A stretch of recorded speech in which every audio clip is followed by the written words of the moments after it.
All right, everyone. The other day, Mike Pence finally had enough attention to go viral for literally the worst possible reason. His response to the Israel-Hamas war breaking out has been probably the poorest as far as messaging goes. Really, it runs the gamut.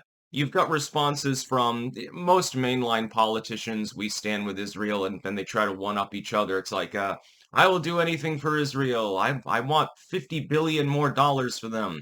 Someone else says, no, no, no, it needs to be 70 billion. And then another comes along and says, we want to give them a nuke, specially for the Gaza Strip, and sort of goes from there. And then you get the Geek Squad, the left-wing politicians. They don't really dare to support Israel. Their constituents wouldn't like it a lot. There's a lot of overlap between the Free Palestine thing and hard leftism.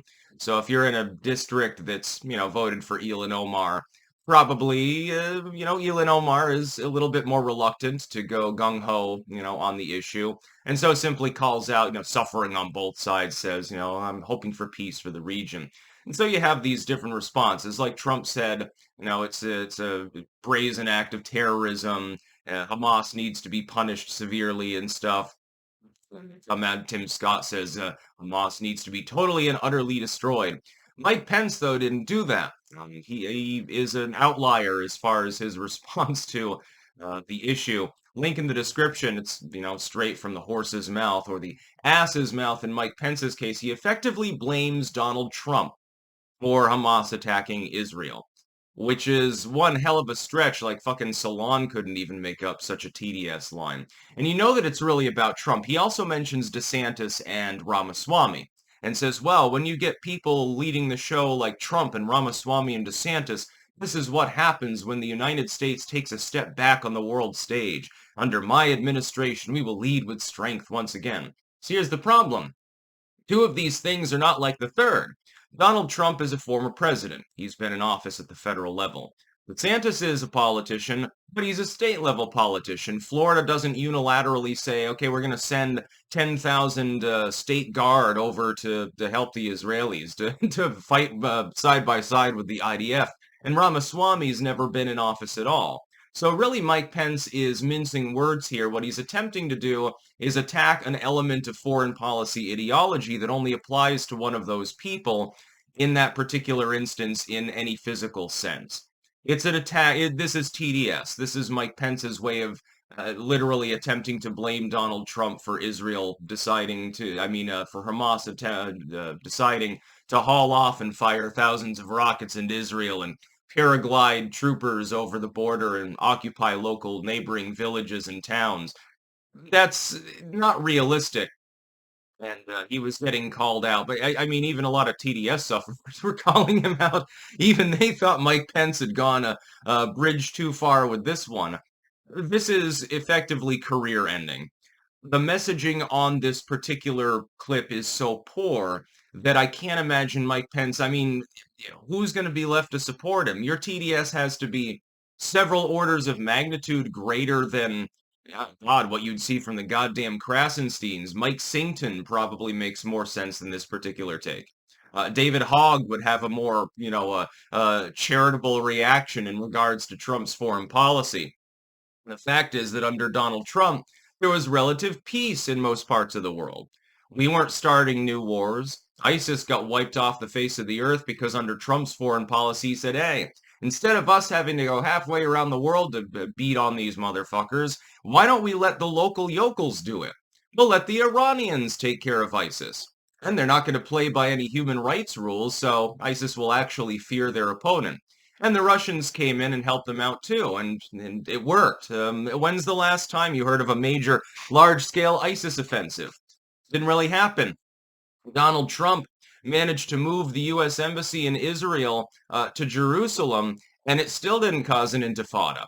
Because under Donald Trump, people actually understood that U.S. threats had teeth to them, that they were made sparingly, were willing to be charitable and play nice with other people around the world, including those that we don't find savory.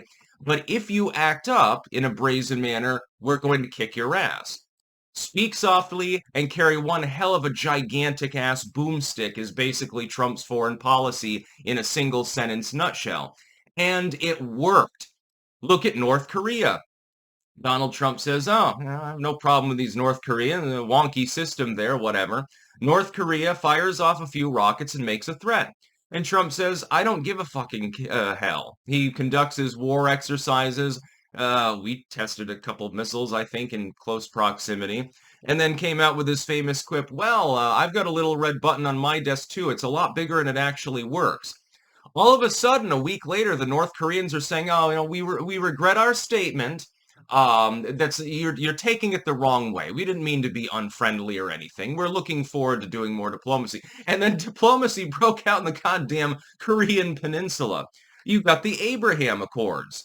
Well, you've got the pending normalization of relations between Israel and goddamn Saudi Arabia, again, originally partly brokered under the Trump administration. Mike Pence should be coming out and saying, well, I was part of the administration. This is what he should have said. He should have blasted Biden, said this is what happens when a demented vegetable is running the show. Under the administration I was part of, I'm not going to mention the name of the president at the time, but under that administration, none of this was happening. He should have named all those accomplishments. Korea, Abraham Accords, Sudanese and so forth, ending normalization with Israel and Saudi Arabia, making the world safer, making it less likely that war breaks out and you have to fight one. He could point out, hey, under Obama, who Biden served under, you had war between Russia and Ukraine. Our administration got in and there was no war for 4 years. Everything was hunky-dory. There was an attempt at diplomacy. The second we leave, the dude who served under Obama comes in and war breaks out again. It's almost like there's a connection between these things. Mike Pence had the opportunity to score a political win here. And I'm just talking about the politics of it, not the ethics or morality for the most part with this particular video. He had that opportunity, he completely flubbed it. This is the worst gaffe so far in the GOP primaries. Like, DeSantis has made a number of mistakes, but his messaging on this is pretty standard. He didn't come out and say, well, it's evil Dawn is the one responsible for Hamas deciding to launch more rockets. Hamas decided to take U.S. civilians hostage because Donald told them to. He's weak on the issue and wants to work with Russia. DeSantis didn't say that. I see a lot of warmongering. I see a lot of bad takes, but I don't see anyone that's on this order. It's like everyone else is flying, in the upper atmosphere, and Mike Pence is just blasted off to the moon. It's insane. I didn't even think he was capable of such a gaffe. Like, I mean, I know he makes some mistakes and weird comments, and his TDS is increasing over time, but you leapfrogged everyone. You have the worst case of TDS now. I'm afraid that for his campaign, it's likely a terminal case. That's about all. Peace out.